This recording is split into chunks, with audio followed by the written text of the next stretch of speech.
You destroyed everything. The words still echo in my ears as I stand here in my childhood home. My dress ruined with chocolate cake, my shoes sticky with frosting. My mother, father, 2 brothers, and sister all point at me while grandmother's antique vase lies in pieces across the hardwood floor. This was supposed to be Mom's 60th birthday celebration, and I was the only one who tried to save it.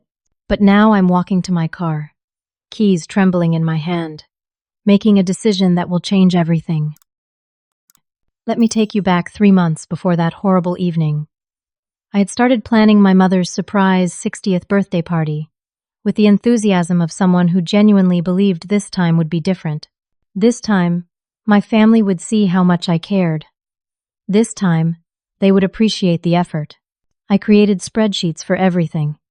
The guest list of 75 people, the catering menu featuring Mom's favorite dishes from that Italian place downtown she loved, the decorations in her favorite colors of lavender and cream, and the timeline for the surprise.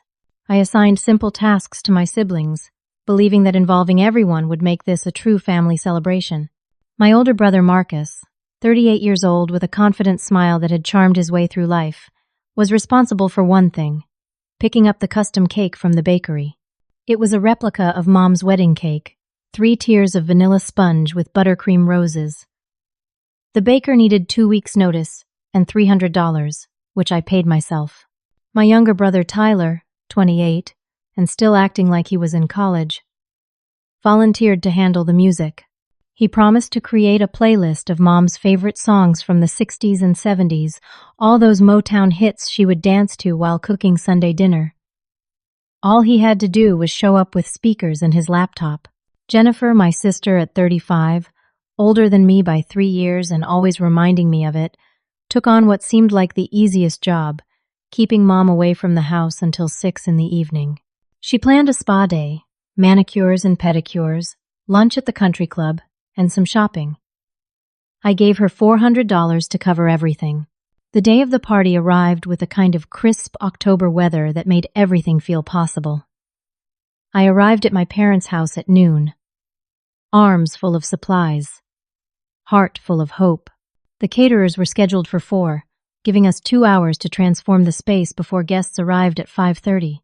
By 2 in the afternoon, my carefully crafted timeline was falling apart. Marcus texted that he was running late from a meeting. Tyler wasn't answering his phone. Jennifer sent a message saying Mom was getting antsy and wanted to go home. I kept my voice calm on the phone, assuring everyone it would work out, while inside my anxiety climbed with each passing minute. At 3:30, the caterers arrived early and confused. Their coordinator had written down the wrong time. I scrambled to direct them, setting up warming stations in the kitchen, arranging serving tables in the dining room. Still no word from Marcus about the cake. Tyler finally answered his phone, his voice slurred and music blaring in the background. He was at a bar watching football, having completely forgotten about the party. I was hanging streamers from the ceiling, balanced precariously on a ladder, when my phone rang at 4:15. Jennifer's panicked voice cut through my concentration. Mom insisted on coming home right now, complaining of a headache. They were 5 minutes away. Nothing was ready. 75 guests would arrive in an hour to find chaos instead of a celebration. The caterers were still unpacking. Boxes everywhere. The furniture not yet arranged for the party. I rushed to move grandmother's antique vase, a Tiffany piece worth thousands that had been in our family for 3 generations. Mom always kept it on the entry table where guests would see it first. I needed that space for the gift table.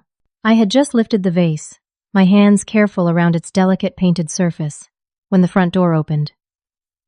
Mom walked in, confused and irritated, Jennifer trailing behind with an apologetic shrug.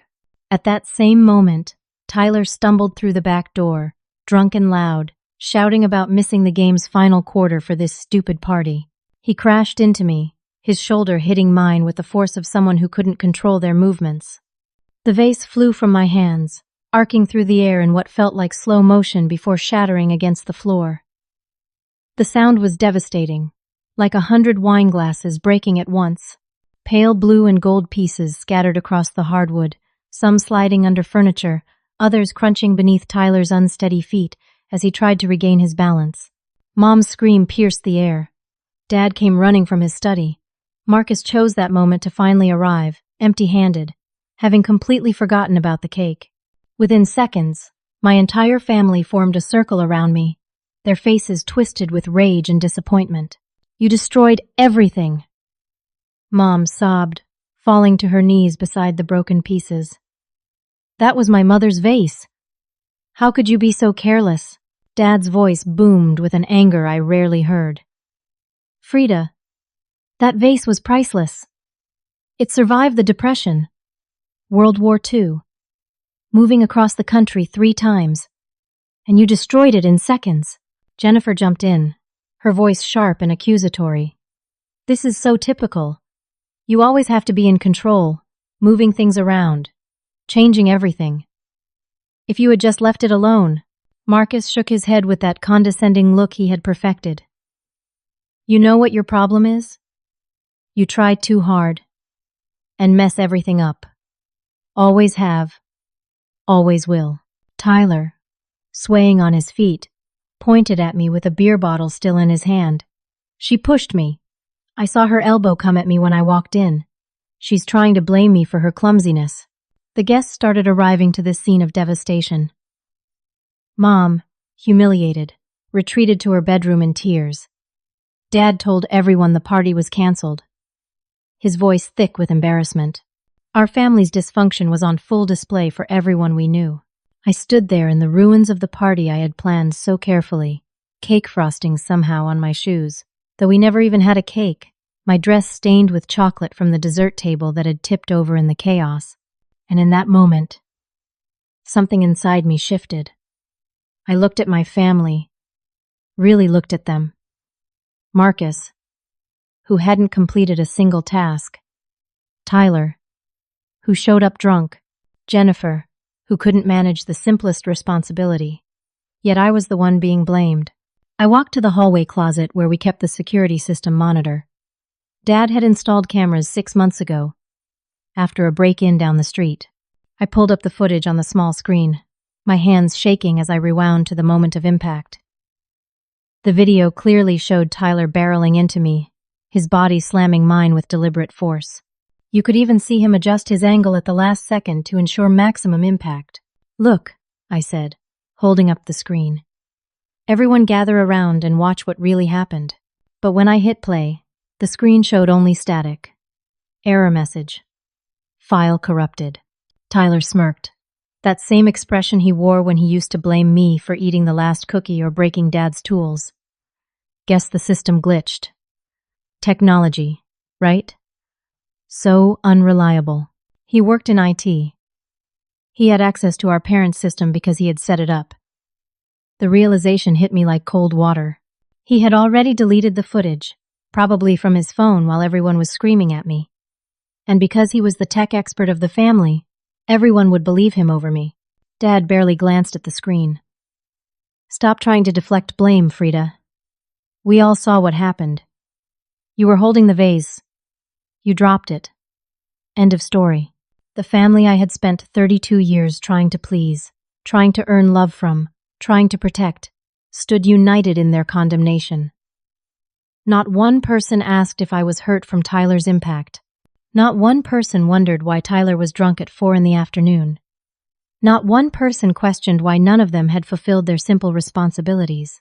I set down the useless security monitor, picked up my purse, and walked toward the door. The sound of my heels on the broken glass was the only noise in the room. I didn't say goodbye. I didn't defend myself. I just left. The drive home from my parents' house gave me too much time to think. 20 minutes of replaying not just today's disaster, but years of similar scenes. As I waited at a red light, watching normal families walking their dogs and pushing strollers, I realized this wasn't an isolated incident. This was my role in the family, the scapegoat, the one to blame when anything went wrong. The pattern started young, though I hadn't recognized it then. When Marcus crashed Dad's car at 17, somehow it became my fault for not reminding him about the ice on the roads, even though I was only 11. When Tyler failed algebra in high school, Mom blamed me for not tutoring him. despite my own homework load. When Jennifer got caught shoplifting makeup at 14, she told our parents I had pressured her to look prettier, and they believed her. But it wasn't just childhood incidents. The pattern had evolved and intensified as we became adults. 2 years ago, Marcus's marriage to his wife Patricia fell apart spectacularly. The truth was that Marcus had developed a gambling problem, draining their joint savings account and taking out credit cards in Patricia's name. I knew because Patricia had come to me in tears, showing me the statements, begging for advice. I told her she deserved better and helped her find a lawyer. When the divorce papers were served, Marcus convinced our entire family that I had poisoned Patricia against him. He claimed I was jealous of their happiness, that I had filled her head with feminist nonsense about independence. Never mind that he had lost $40,000 at the casino. Never mind the secret credit cards. The story became that Frieda destroyed Marcus's marriage with her meddling. Then there was Tyler's job loss last year. He had been working as a junior developer at a tech startup, a position I had helped him get through a contact of mine. When he missed 3 days of work without calling in, his boss reached out to me since I was his emergency contact. Tyler had told me he was at a coding conference in Seattle, but his Instagram showed him in Vegas with friends, bottles of champagne and poker chips in every photo. His boss asked me directly if Tyler was really at a conference. I hesitated, then told the truth. Tyler was fired immediately. When he found out why, he convinced the family that I had sabotaged him out of professional jealousy. The fact that he had lied and gone to Vegas? Irrelevant. The family narrative was that Frieda cost Tyler his career because she couldn't stand to see him succeed in tech. Jennifer's situation was perhaps the most painful. 6 months ago, I ran into her husband Robert at a restaurant downtown. He was at a corner booth with a woman who was definitely not Jennifer, their hands intertwined across the table, leaning in for a kiss. Jennifer had told the family Robert was at a medical conference in Boston. I wasn't trying to cause trouble, but when Jennifer gushed at Sunday dinner about how devoted Robert was, how he called her every night from his conference, the words just slipped out. "Didn't you say he was in Boston?" "Because I saw him at Chez Laurent on Thursday." The explosion was immediate. Jennifer accused me of trying to destroy her marriage out of jealousy because I was single. When Robert's affair was confirmed, somehow it became my fault for exposing it rather than his fault for having it. Jennifer said if I had kept my mouth shut, she could have worked on her marriage without the humiliation. The family agreed. Frieda had once again destroyed a relationship with her big mouth. Through all of this, I had been the reliable one. When Dad needed heart medication that insurance wouldn't cover, $1,200 a month, I paid for it for 6 months until they sorted out the coverage. When Tyler was evicted from his apartment for missing rent while he was partying, I covered his back rent and security deposit for a new place. $4,000. I'm still paying off on my credit card. When Jennifer's kids needed after-school care and she couldn't afford it, I adjusted my work schedule to pick them up 3 days a week, unpaid babysitting, while managing my demanding job as a marketing director at a firm downtown. I pulled into my apartment complex, exhausted from the weight of these memories. My 2-bedroom apartment, in a converted Victorian, had always been my sanctuary, the one place where chaos couldn't follow me. I climbed the stairs to the 2nd floor, fishing for my keys, already imagining the hot bath and glass of wine waiting for me. But my door was already open. The wood around the lock was splintered, as if someone had forced it. My heart pounded as I pushed the door wider, phone ready to call 911. But the apartment wasn't ransacked by strangers. It was worse. I recognized the deliberate disruption immediately. Marcus's cologne lingered in the air. Jennifer's signature lipstick had left a smudge on my kitchen counter. Tyler's muddy footprints tracked across my carpet. My home office was destroyed, papers everywhere, drawers pulled out, files scattered. But this wasn't random destruction. They had been looking for something specific. I ran to my bedroom closet, to the safe where I kept important documents. It was open. The digital lock somehow bypassed. Tyler's IT skills, no doubt. Inside, grandmother's jewelry box was gone. The carved mahogany box with ivory inlay that grandmother had specifically left to me in her will. The only thing of hers I had been given. Inside had been her wedding ring, a string of pearls from her honeymoon, and a gold locket with pictures of all her grandchildren. The total value was maybe $5,000, but the sentimental worth was immeasurable. But they had taken something else, something they couldn't have known the importance of. My work laptop was missing from my desk. On it was the complete presentation from Monday's pitch to Stellar Technologies, a potential $1 million account I had been cultivating for 6 months. The presentation included proprietary market research, confidential client strategies, and competitive analysis that had taken my team 3 months to compile. The pitch was in 36 hours. Without that laptop, without those files, I would walk into the biggest meeting of my career, empty-handed. My company could lose the account. I could lose my job. I called Marcus first, my hands shaking as I dialed. He answered on the third ring, his voice casual. "Hey, Frieda. What's up?" My apartment was broken into. "You took grandmother's jewelry box. And my laptop. I need the laptop back. It has work files. I need for Monday." His laugh was cold. "Broken into? We used the spare key you gave us for emergencies. And that jewelry belongs to the family, not just you. After what you did to grandmother's vase, you don't deserve any family heirlooms. Marcus, you don't understand. That laptop has confidential client information. If I don't have it for Monday's presentation, I could lose my job. The company could face legal issues. Please.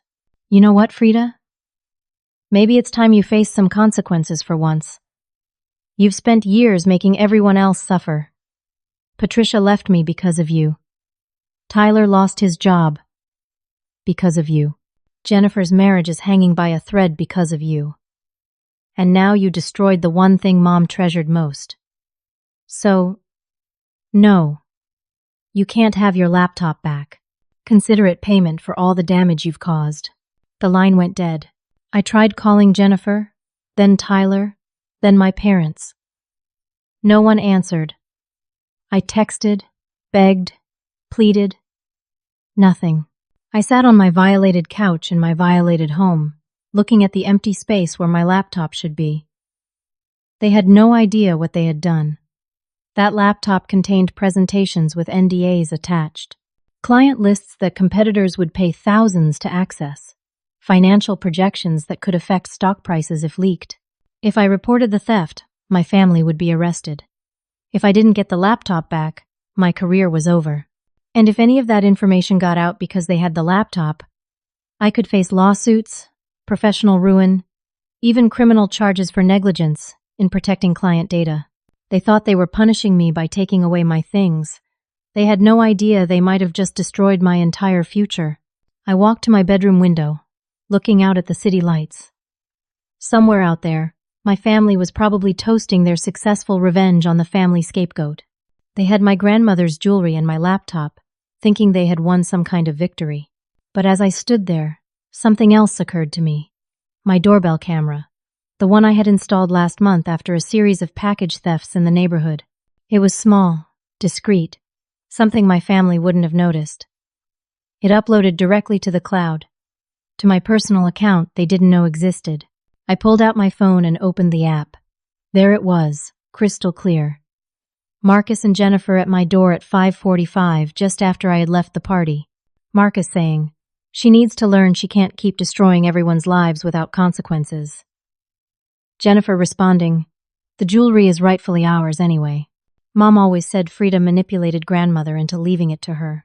But then, the crucial part, Jennifer continuing, "We need to make sure she can't wiggle out of this. When Mom and Dad find out she stole money from their retirement account, she'll be completely cut off." Marcus laughing. "That was genius, moving that money and making it look like she had access. Tyler's computer skills finally coming in handy. They were planning to frame me for stealing from our parents' retirement account. The jewelry theft was just the beginning. They were orchestrating something much bigger, much more devastating." I saved the video to 3 different cloud services and emailed it to my personal email account. Then I sat down at my kitchen table with a notepad and started planning. They wanted war? They had just declared it on someone who had spent 32 years learning exactly how they operated. Saturday morning arrived without sleep. I had spent the entire night recreating my presentation from memory, from fragments saved in my email, from screenshots I had sent to colleagues for feedback. My eyes burned from staring at my ancient personal laptop, a machine that could barely run PowerPoint without freezing. But I had no choice. The pitch was Monday at 9 in the morning, and Stellar Technologies didn't give second chances. By Sunday evening, I had something presentable. Not the polished masterpiece I had created over 3 months, but something that might, if delivered perfectly, still win the account. My fingers were cramped from typing, my back ached from hunching over my kitchen table, and I had survived on nothing but coffee and determination for 48 hours. Monday morning came too fast. I stood in front of my bathroom mirror, covering the dark circles under my eyes with concealer, practicing my smile until it looked genuine. My best suit, the charcoal gray one that made me look confident even when I wasn't, would have to carry me through this. The presentation to Stellar Technologies was a blur of adrenaline and muscle memory. I delivered each slide with practiced precision, answered their questions with insights I had memorized, and projected confidence I didn't feel. When they asked for specific data points that were on my stolen laptop, I pivoted smoothly, promising to send detailed follow-ups within 24 hours. By some miracle, they seemed impressed. The CEO, a woman named Patricia Chen, even commented on my ability to present without constantly referring to notes. If only she knew it was because I had rebuilt everything from memory in a desperate weekend marathon.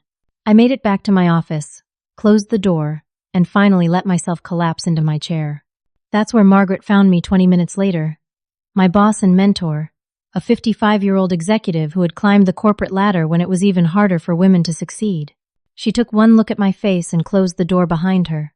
"Talk," she commanded, settling into the chair across from my desk.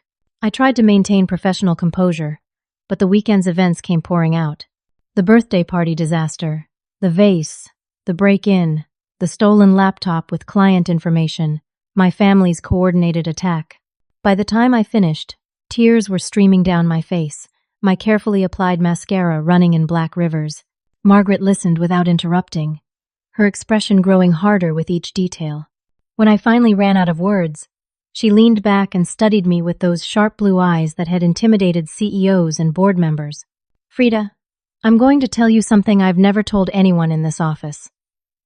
When I was 34, just a few years older than you are now, my family nearly destroyed my career. My brother convinced my parents I had stolen from the family business to fund my MBA. My sister backed him up, claiming she had seen me with cash I couldn't explain. The truth?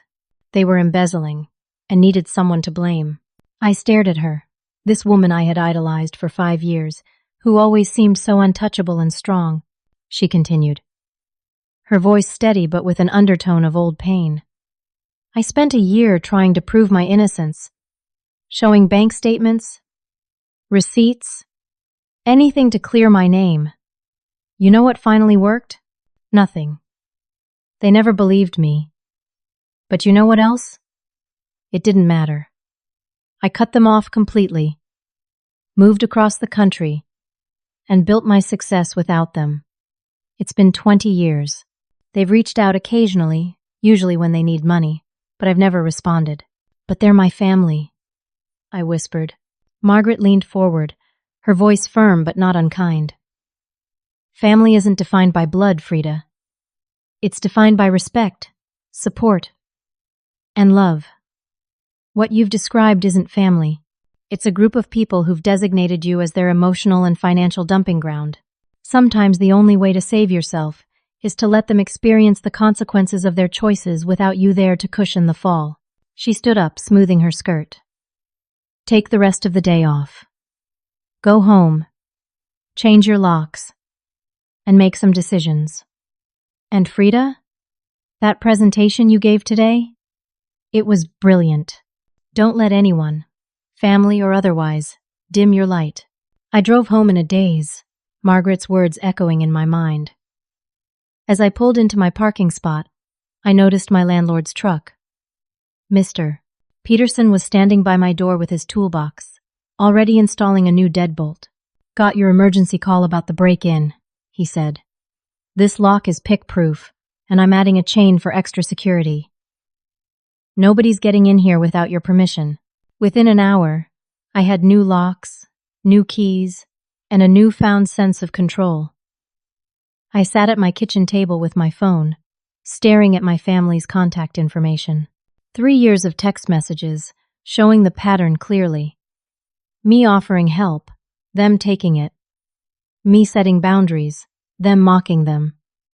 Me asking for basic respect, them calling me sensitive. I opened a new email and began typing. "To my family, I am done being your scapegoat. I have spent 32 years accepting blame for your failures, funding your mistakes, and enabling your dysfunction. This ends now. Do not contact me again. Do not come to my home. Do not show up at my work. Any attempt to reach me will be considered harassment and dealt with accordingly. I am not responsible for Marcus's gambling debts or failed marriage. I am not responsible for Tyler's drinking problem or job losses. I am not responsible for Tyler's drinking problem or job losses. I am not responsible for Jennifer's husband's infidelity or shopping addiction. I am not responsible for Mom and Dad's enabling of this toxic dynamic. You broke into my home and stole from me. You have attempted to frame me for financial crimes. I have evidence of both. Consider my silence on these matters. My final gift to you. Live with the consequences of your own choices. Frieda." Before I could lose my nerve, I hit send. Then I went through my phone, blocking every family member's number. Social media next, removing and blocking them on every platform. It felt like performing surgery on myself, cutting away diseased tissue that had been poisoning me for years. The relief was immediate and overwhelming. I could breathe fully for the first time in years. No more walking on eggshells. No more apologizing for things I didn't do. No more depleting my savings to fix their problems.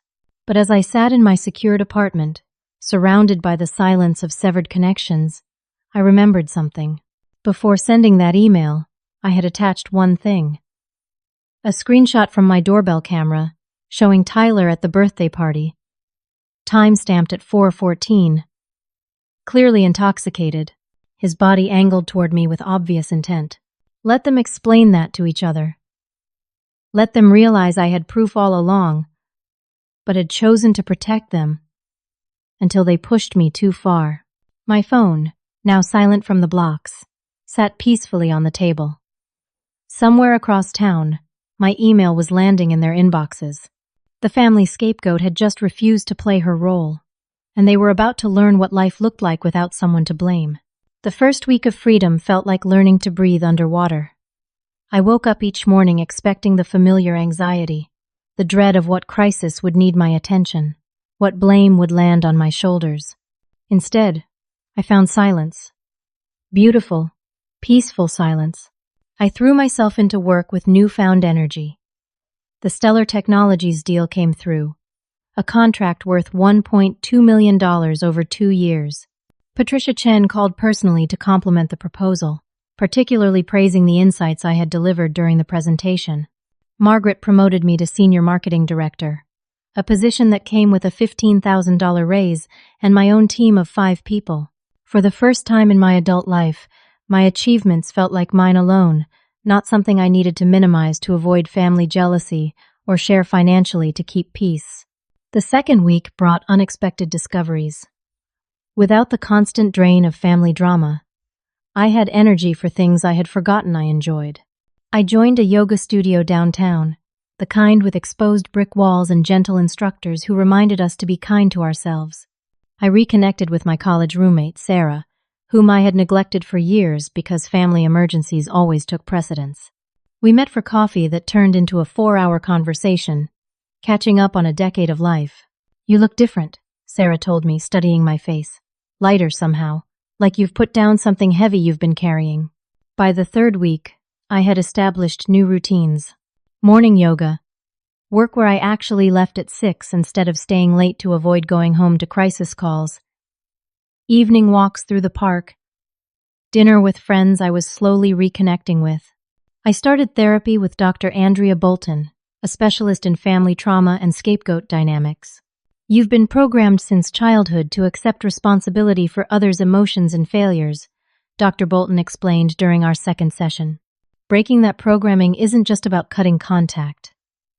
It's about rebuilding your entire sense of self-worth. It was during the third week, on a quiet Thursday evening, that the first crack appeared in my peaceful new existence. I was making dinner, salmon with asparagus, when my phone rang. Unknown number. I let it go to voicemail. The voice that came through wasn't family. It was Mrs. Patterson, my parents' neighbor for 20 years. A sweet woman who used to sneak me cookies when Mom was on one of her diet kicks that she enforced on the whole family. Frieda. Honey, it's Mrs. Patterson. I'm worried about your parents. I haven't seen them in days. Mail is piling up. Newspapers on the driveway. Their car hasn't moved. I know there's been some family tension. Your mom mentioned you'd gone on a trip, but this isn't like them. Could you check on them? Or should I call the police? My hand hovered over the phone. One call to my parents, and I'd be sucked back in. But what if something had really happened?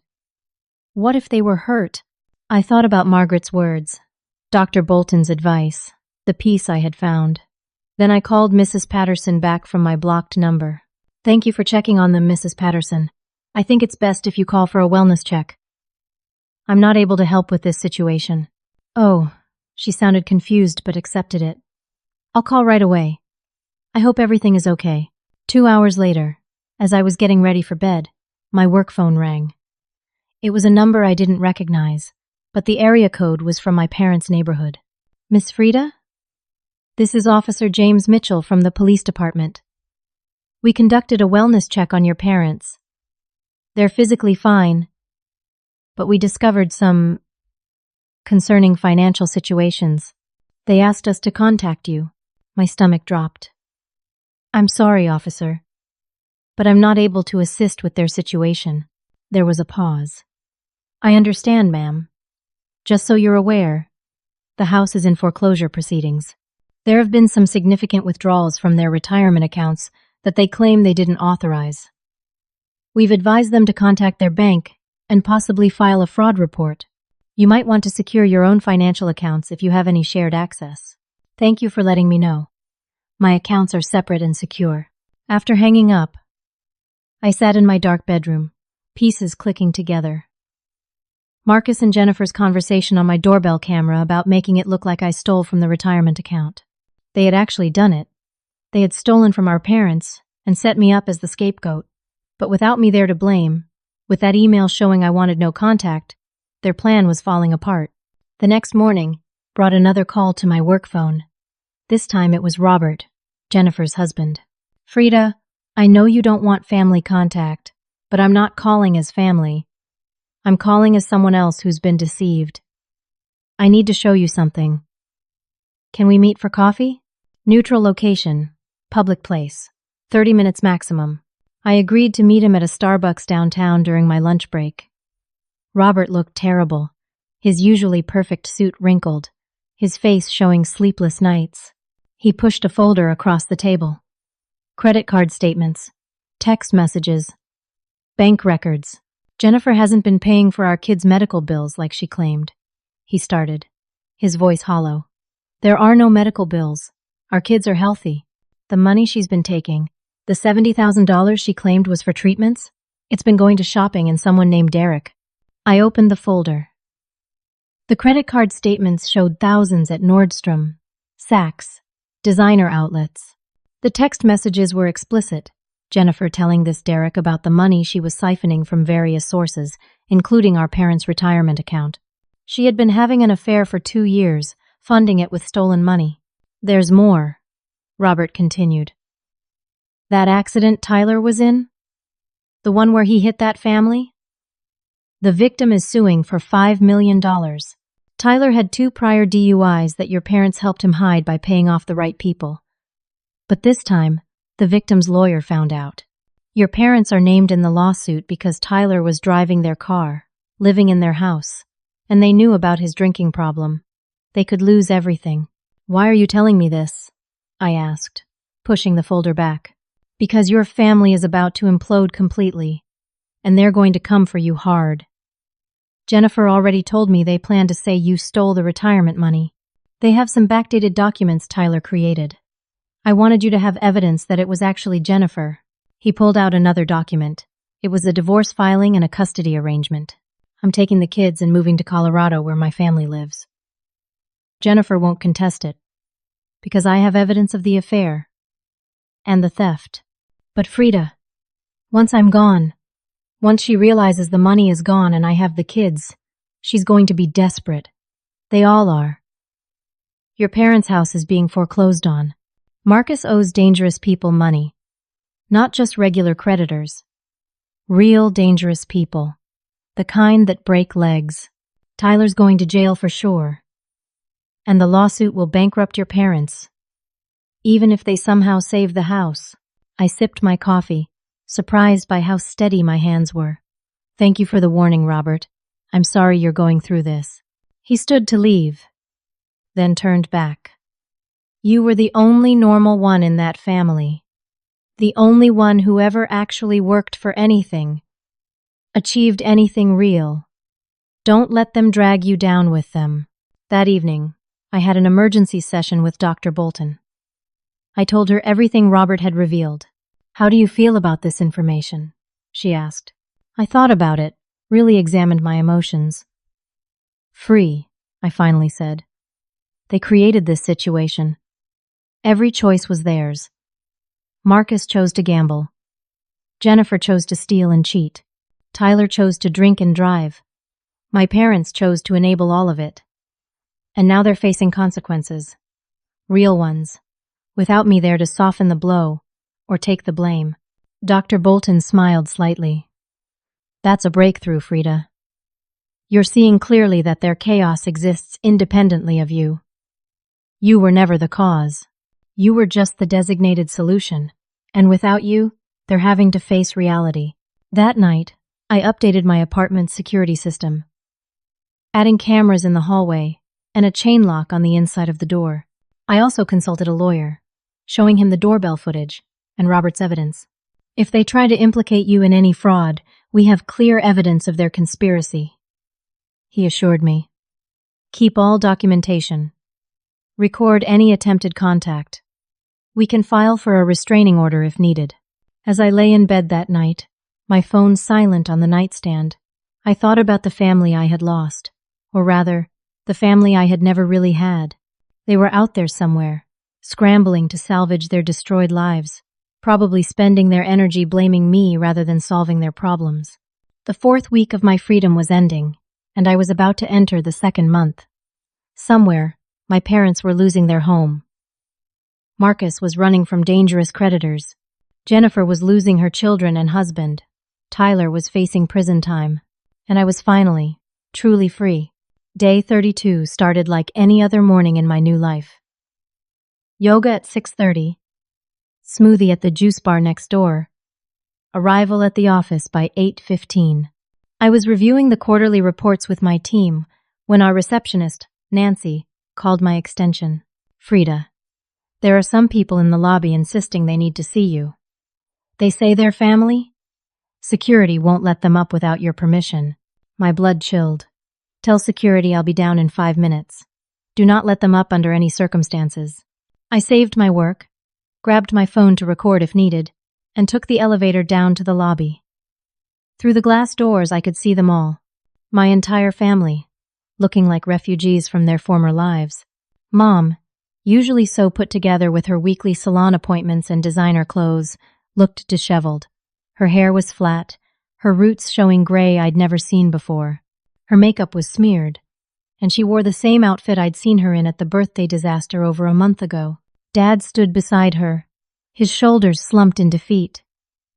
The proud man who had built a successful plumbing business, who never showed weakness, looked broken. His face was unshaven, his clothes wrinkled. Marcus paced near the windows, constantly checking his phone and looking over his shoulder as if someone might be following him.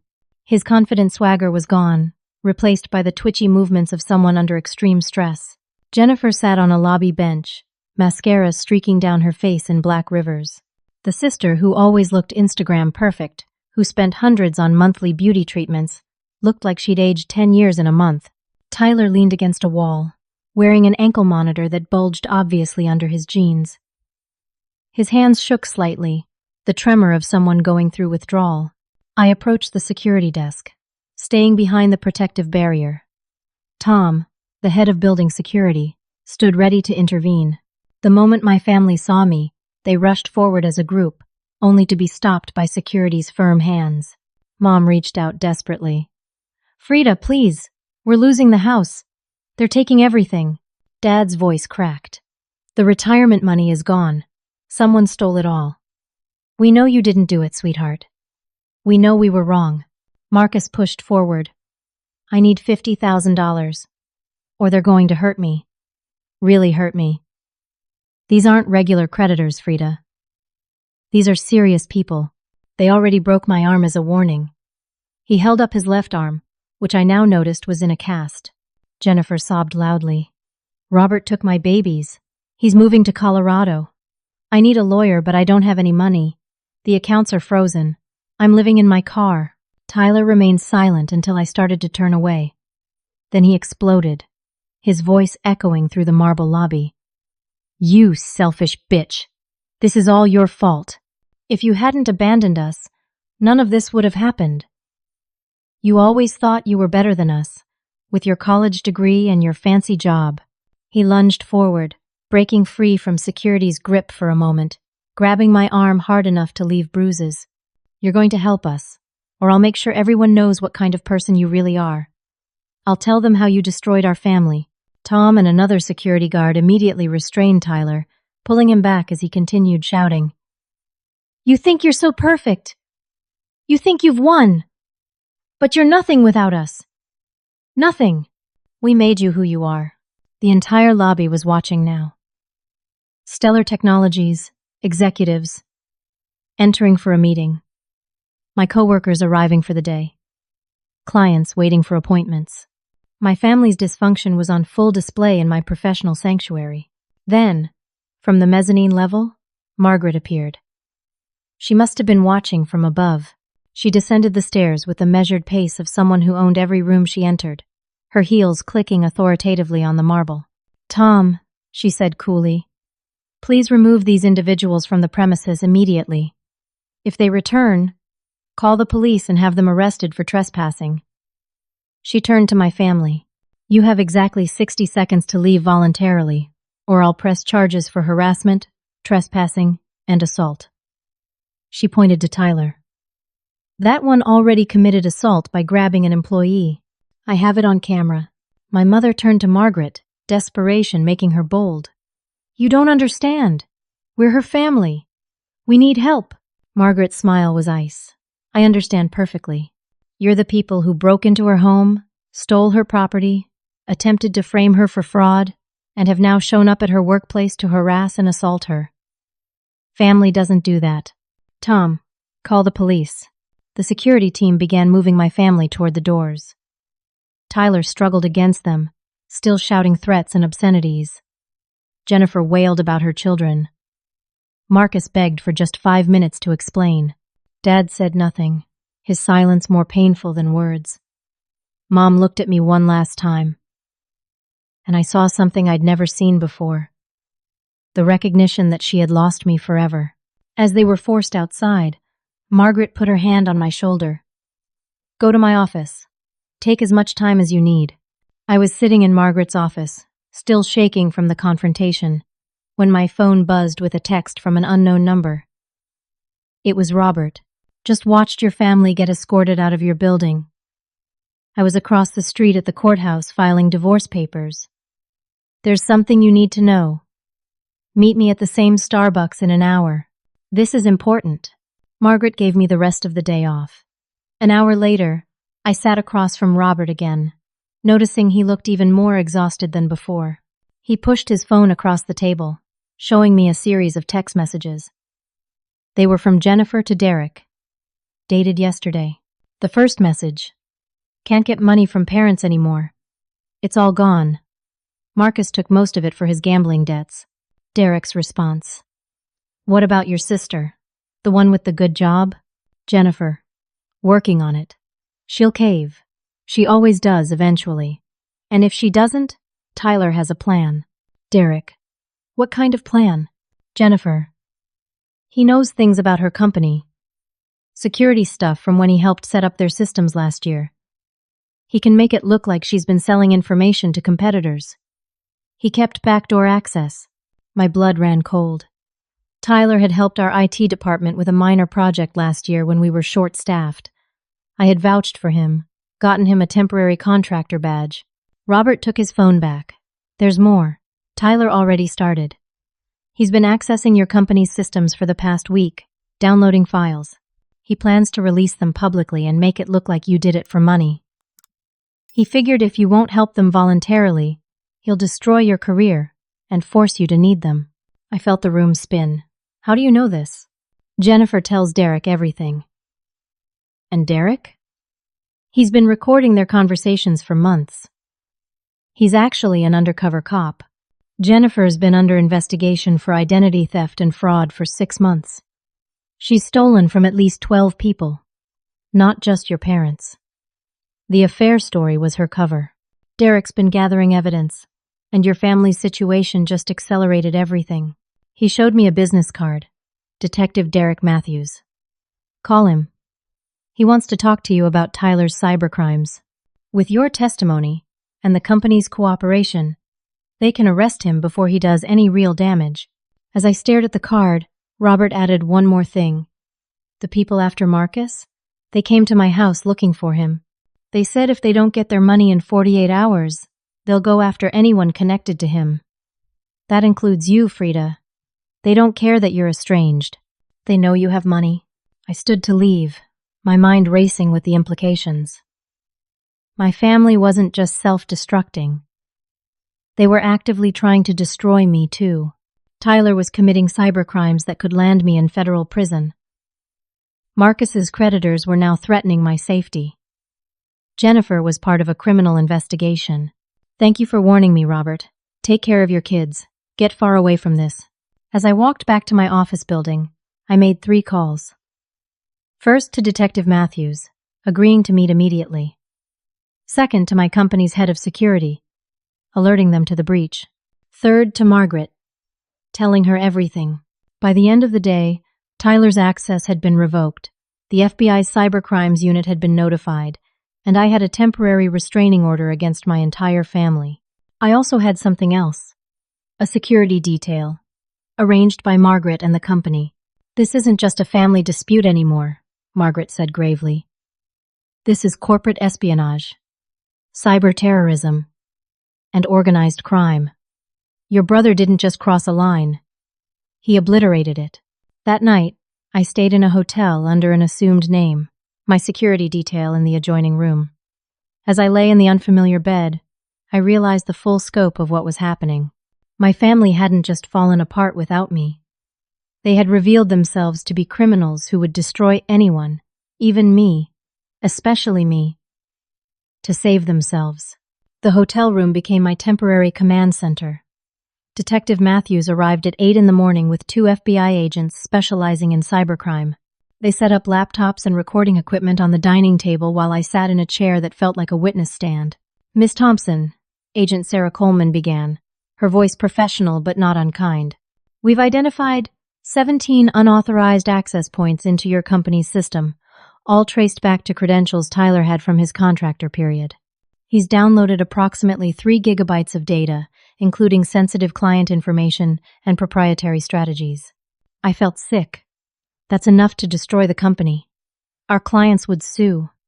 We'd lose everything, which is exactly what he threatened in this email. Agent Coleman showed me a printed message Tyler had drafted but not yet sent. It was a manifesto of sorts, claiming I had forced him to steal the data, that I had been selling information for years, and he was my unwitting accomplice. He'd fabricated financial records, showing deposits into an offshore account he'd created in my name. But we have good news, Detective Matthews interrupted. His ego was his downfall. He bragged about the entire plan to multiple people in jail while awaiting bail for the DUI. We have 3 inmates willing to testify. Plus, the digital forensics clearly show the access came from his devices and IP addresses, not yours. There's something else, the second FBI agent, Thomas Wright, added. Your brother Marcus has been under federal investigation for 6 months. His gambling connections are actually part of a money laundering operation. He's been moving money for them through various accounts, including your parents' retirement fund. He thought he was just gambling, but he was actually helping clean dirty money. I processed this information while staring at my coffee. My family wasn't just dysfunctional. They were criminal.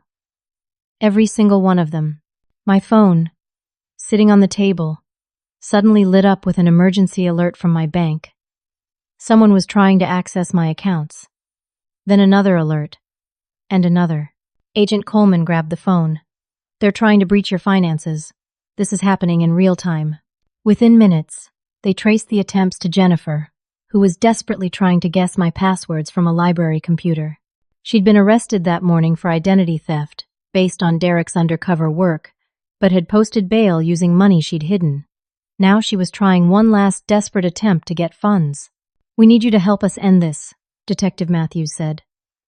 We have enough to arrest Tyler for cybercrimes and Jennifer for fraud. Marcus is already being picked up by federal agents, but your parents are the key to unraveling everything. They're victims, but they're also complicit.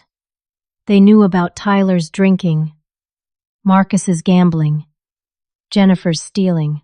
They enabled it all. What do you need me to do? Agent Coleman leaned forward. We need you to meet with them. Recorded.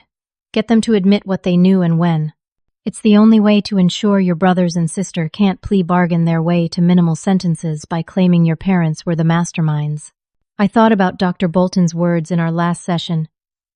Sometimes the greatest act of love is allowing people to face the full consequences of their choices. I'll do it. The meeting was arranged for that afternoon at my lawyer's office. My parents arrived looking even worse than they had in my building's lobby. Mom clutched Dad's arm, like she might collapse without support. They sat across from me at the conference table, my lawyer beside me, the recording equipment visible and announced. Mom spoke first, her voice barely a whisper. Frieda, we failed you. We failed all of you, but especially you. Dad cleared his throat. We knew. We knew Marcus was gambling years ago. We gave him money from the retirement account to cover his debts, hoping he'd stop. We knew Tyler had a drinking problem in college, but we paid off the police twice to avoid charges. We knew Jennifer was taking money from us, but she's our daughter. So we looked the other way. But we never knew they'd turn on you like this, Mom added quickly. We never thought they'd try to destroy you. I remained silent, following my lawyer's advice to let them talk. Dad continued, the words pouring out like a confession. After you left, after you sent that email, everything collapsed within days. Marcus admitted he'd been using our house as collateral for loans we didn't know about. Tyler told us about the previous DUIs we'd hidden, said the lawsuit would take everything. Jennifer, she'd been stealing from us for 2 years, not just the retirement money, but from Dad's business account too. Mom was crying now, and the vase, Frieda. Tyler admitted he broke it on purpose. He was angry that you'd organized the party when he thought he should have been in charge. He wanted to ruin it. You were just there, and we blamed you like we always did. Why? I finally asked, my voice steady despite the storm inside me. Why was it always me? Mom looked at Dad, then back at me. Because you were strong. Because you succeeded despite us. Not because of us. Because every time we looked at you, we saw our own failures as parents. It was easier to blame you than admit we'd raised 3 other children who became entitled, selfish adults. The admission hung in the air like a physical presence. 32 years of scapegoating reduced to one terrible truth. I was punished for being the only one who turned out right. My lawyer slid a document across the table. This is a settlement agreement. In exchange for your full cooperation with law enforcement and your testimony against your other children, Frieda is willing to purchase the house from foreclosure. You'll be allowed to live there, but the deed will be in her name. You'll pay her reasonable rent. You'll also agree to family therapy, both individual and joint sessions. Any violation of these terms, any attempt to contact Frieda outside of approved therapy sessions, and you'll be evicted immediately. Dad looked at the document, then at me. You'd do that? After everything? I spoke carefully, remembering the words I'd rehearsed with Dr. Bolton. I'm not doing it for you. I'm doing it for the 18-year-old girl who worked 3 jobs to get through college while you paid for Marcus's gambling rehab that didn't work. I'm doing it for the 25-year-old who spent her first bonus on Dad's heart medication. I'm doing it for the 30-year-old who gave up vacations to babysit Jennifer's kids. I'm doing it for all the versions of me who deserved parents who protected and valued her. This isn't forgiveness. This is closure. Mom reached across the table, but I pulled back. We'll sign it. We'll do whatever you want. The meeting ended with signatures and silence. As my parents left, Dad turned back one last time. The money from the retirement account. Most of it's gone. But there's about $30,000 left that Jennifer and Marcus didn't get. It's yours. It was always supposed to be yours, for all the times you helped us when we didn't deserve it. That evening, I sat with Dr. Bolton for an emergency session. She listened to the recording of the meeting, occasionally nodding or making notes. How do you feel? She asked when it finished. Powerful, I said, surprising myself. For the first time in my life, I set the terms. They need me, but I don't need them. I'm choosing to help, but from a distance, with boundaries, with legal protection. You're rewriting the family dynamic entirely, Dr. Bolton observed. You're no longer the scapegoat. You're the matriarch, the one with power, the one making decisions. But are you prepared for what comes next? What do you mean? Your siblings are facing serious prison time. Tyler could get 5 to 10 years for cybercrimes. Jennifer's looking at similar for fraud and identity theft. Marcus might get even more with the federal charges. They're going to blame you for not saving them. Your parents are going to struggle with watching their children go to prison. This kind of accountability is painful, even when it's necessary. I thought about Tyler in a federal prison, about Jennifer losing her children permanently, about Marcus facing whatever justice the federal system delivered. Once the thought would have filled me with guilt. Now, I felt only a sad kind of peace. They had choices, I said. Every step of the way, they had choices. They chose to hurt people. They chose to steal. They chose to try to destroy me when I wouldn't enable them anymore. These are consequences they earned.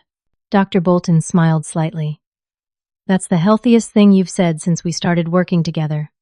You're separating their choices from your responsibility. That's true healing. That night, back in my own apartment with new locks and security systems, I sat at my kitchen table with a cup of tea. Through the window, I could see the city lights twinkling like stars. Somewhere out there, Tyler was in federal custody. Jennifer was on house arrest awaiting trial. Marcus was being processed by federal agents, and my parents were in their saved house, hopefully beginning to understand the magnitude of what they'd created and allowed. My phone sat silent on the counter. No more crisis calls. No more blame. No more being the family shock absorber. For the first time in 32 years, I was free to be just Frieda. Not the scapegoat. Not the rescuer. Not the one to blame. Just me. 6 months. That's how long it took for the dust to settle, for the legal proceedings to run their course, for the truth to finally stop feeling like a fresh wound. I stood in my office, now overlooking the city from the 20th floor, a promotion that came after the Stellar Technologies deal led to 3 more major contracts. The woman reflected in the window was someone I barely recognized from a year ago. Tyler got 7 years in federal prison. The cybercrimes, combined with his DUI causing serious injury and the revelation of his previous hidden offenses, led to a harsh sentence. But something unexpected happened in month 3 of his incarceration. He wrote me a letter. not asking for money or help, but a real letter. He'd written in shaky handwriting, probably during his first weeks of sobriety in years. Frieda, I'm in a rehabilitation program here. It's mandatory. But for the first time, I'm actually listening. The counselor asked me to write to the person I hurt most. That's you. I broke that vase on purpose, because I couldn't stand that you were the one who cared enough to plan Mom's party. I deleted the security footage. I tried to destroy your career because I couldn't build my own. I turned you into the villain of my story because I couldn't face being the author of my own failures. I don't expect forgiveness. I just wanted you to know that I know. I finally know what I did. Jennifer's story took a different turn. She was sentenced to 4 years for identity theft and fraud, but only served 6 months before being released to a halfway house with an ankle monitor. The condition? She had to attend intensive therapy and addiction counseling. Shopping addiction, it turned out, was just the surface. Underneath was a deep well of insecurity and comparison that had driven her to create a false life funded by stolen money. Robert had moved to Colorado with the kids, but he sent updates through my lawyer. Jennifer was allowed supervised video calls twice a week. In one that Robert shared with me, I heard Jennifer tell her daughter Emma, "I made big mistakes, sweetheart. I took things that weren't mine and hurt people I love. Aunt Frieda tried to help me, and I hurt her most of all. Sometimes adults make bad choices, and we have to face the consequences." Marcus faced the heaviest charges. The federal money laundering case revealed he'd been in deeper than anyone knew. But in a twist none of us expected, he became a federal witness. His testimony helped convict 12 members of a major criminal organization. He's in witness protection now, serving a reduced sentence of 3 years in minimum security. His last message to the family, sent through his lawyer, was simple. "I destroyed everything I touched because I thought I deserved more than I was willing to work for." Frieda was the only one who earned her success. I hated her for it, but I was really hating myself. My parents transformed in ways I never thought possible. The mandatory therapy uncovered decades of dysfunction. Mom had grown up with an alcoholic father, who blamed her for everything that went wrong. She'd unconsciously repeated the pattern, making me the scapegoat, because I reminded her of herself, the responsible child who held everything together. Dad revealed he'd been the golden child in his family, never held accountable for anything, and he'd passed that entitlement to my siblings while expecting me to be the responsible one. Their therapist, Dr. Patricia Hawkins, requested a joint session with me after 5 months of individual work with them. I sat in her office, my parents across from me, the distance between us feeling both vast and necessary. Mom spoke first, her voice stronger than it had been in months. "Frieda, I need you to know something. Every achievement you've earned, every success you've built, you did it despite us. Not because of us. We didn't support you. We actively held you back, using you as an emotional dumping ground and financial safety net. You became successful not because of your family, but in spite of us," Dad added, his voice thick with emotion. "We raised 3 children to believe the world owed them everything. We raised you to believe you owed the world everything. Somehow, you turned that into strength. You learned to be self-sufficient, capable, and kind, despite our failures. The other 3 learned to be takers. You learned to be a builder." Dr. Hawkins guided us through the session with careful questions. The pain didn't disappear, but it transformed into something manageable. My parents began volunteering at a local addiction center, sharing their story of enabling and its consequences. They lived quietly in the house I now owned, paying rent on time, attending therapy twice a week. The family gathered for Thanksgiving, but it was nothing like before. Tyler attended via video call from prison, where he was working as a tutor in the education program. Jennifer came with an ankle monitor, having cooked simple dishes instead of her usual elaborate spread that she couldn't afford. Marcus was absent, but sent a letter that Dad read aloud, taking accountability for years of manipulation and expressing gratitude that losing everything had forced him to find out who he really was. My parents had downsized everything. The expensive furniture sold to pay debts. The luxury cars replaced with a reliable sedan. Mom's designer clothes donated, replaced with simple, comfortable outfits. The pretense was gone, and in its place was something raw, but real. As we sat around the modest table, Jennifer's daughter Emma, now 8 and visiting for the holiday, looked at me with those bright eyes that saw everything. "Aunt Frieda," she said quietly, "Mom says you saved our family by being brave enough to leave." The table fell silent. Everyone looked at me, waiting for my response. "I set boundaries, Emma. Sometimes, when people you love are making bad choices, the kindest thing you can do is step back and let them learn from those choices." But wasn't it scary, walking away from everyone? I smiled at her honesty. It was the scariest thing I ever did. But staying would have been scarier. Watching people destroy themselves and each other, being blamed for things I didn't do, giving up my own life to fix problems I didn't create, that would have destroyed me too. Mom reached across the table, stopping just short of my hand, respecting the boundary. "We destroyed ourselves, Frieda. You just refused to go down with us. That saved us all in the end." After dinner, I helped Dad with dishes, a simple task we'd never done together before. He washed. I dried. The silence comfortable rather than tense. "I'm proud of you," he said suddenly. "Not for your job or your success.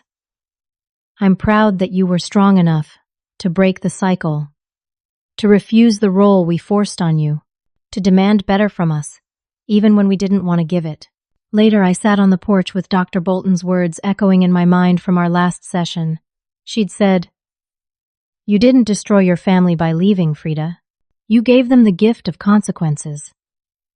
Without those consequences, they would have continued spiraling until someone ended up dead or in prison for life. Your absence forced them to face themselves." As the evening ended, I stood to leave. This time was different. I wasn't escaping. I wasn't running. I was simply going home. To my own life. My own space. My own peace. I'd see them again at Christmas. Maybe monthly dinners eventually. But always on my terms. Always. With boundaries. Jennifer hugged me at the door. The first physical contact I'd allowed in 6 months. "Thank you for buying the house. Thank you for the therapy requirement. Thank you for not letting me continue being who I was." Tyler's counselor from prison had sent a video message that Mom played as I was leaving. In it, Tyler spoke to a group of young offenders about accountability. The day my sister walked away from our screaming voices was the day she saved my life. I didn't know it then. I hated her for it. But her refusing to enable me anymore meant I had to face who I'd become. And that was someone who blamed everyone else, especially her, for my own choices. If she'd stayed, if she'd kept cushioning my falls, I'd be dead from drunk driving or alcohol poisoning. Her strength in walking away gave me the chance to find my own strength in recovery. As I drove home through the quiet streets, I thought about the journey. 8 months ago, I'd stood in my parents' living room, covered in cake, surrounded by broken glass and screaming voices, being blamed for everything that went wrong. That woman had made a choice that seemed selfish to everyone else, but was actually the most selfless thing she could do. She refused to be the sacrifice that allowed everyone else to avoid growth. Now, my family was smaller, humbler, but real. They were in therapy or prison, in recovery or rebuilding, but they were facing truth for the first time. My siblings were learning accountability. My parents were learning to parent themselves first before trying to guide others. And I was learning that love sometimes means letting people fall so they can learn to pick themselves up. The city lights twinkled as I pulled into my apartment complex. My doorbell camera recorded my approach. But now, it was just for safety, not evidence. Inside, my apartment was warm, peaceful, decorated with plants and art I'd bought because I liked them. Not because I was trying to impress anyone. I poured a glass of wine and stood by my window, looking out at the night. Tomorrow, I had a presentation for another potential $1 million client. This weekend, I had plans with Sarah and my yoga friends. Next month, I was taking a vacation, my first real vacation in 5 years, to Italy. My phone sat silent on the counter, no longer a source of anxiety, but a tool I controlled. The family that had once consumed my life was now a scheduled part of it, like dental appointments or oil changes, necessary maintenance, but not my entire existence. I raised my glass to the reflection in the window, to the woman who had walked away from screaming voices, and found her own voice in the silence that followed. The day I walked away from their screaming voices, I thought I was destroying my family. Instead, I gave them the gift they desperately needed but never wanted, the chance to face themselves. And in that space I created by leaving, we all found room to become who we were meant to be. The broken vase was never replaced. Mom said she didn't want another one. She said the empty space reminded her that some things, once broken by carelessness and cruelty, can't be restored to what they were. But sometimes, she said, what grows in that empty space is more valuable than what was lost. She was right. In the space where toxic patterns once lived, accountability grew. Where enabling once flourished, boundaries bloomed. Where blame once ruled, responsibility reigned. My family had blamed me for everything, so I quietly left and cut them off. A month later, they begged me to come back. But I didn't come back to the family I'd left. I came back on my own terms to help build something new, something healthier, something real. And that something, imperfect and fragile as it is worth more than all the antique vases and false harmonies in the world. What would you do if your family blamed you for everything? Would you have the courage to walk away and let them face the consequences of their choices? Or would you stay, sacrificing yourself to maintain a toxic peace? I'd love to hear your thoughts and experiences in the comments below. If this story resonated with you, please like and subscribe to hear more stories about finding strength in the most difficult moments. Share this with someone who might need to hear that walking away isn't giving up. It's giving everyone, including yourself, a chance to grow. Thank you for joining me on this journey. And remember, sometimes the most loving thing you can do is refuse to be the scapegoat any longer. You deserve a life where you're valued for who you are, not blamed for who you're not.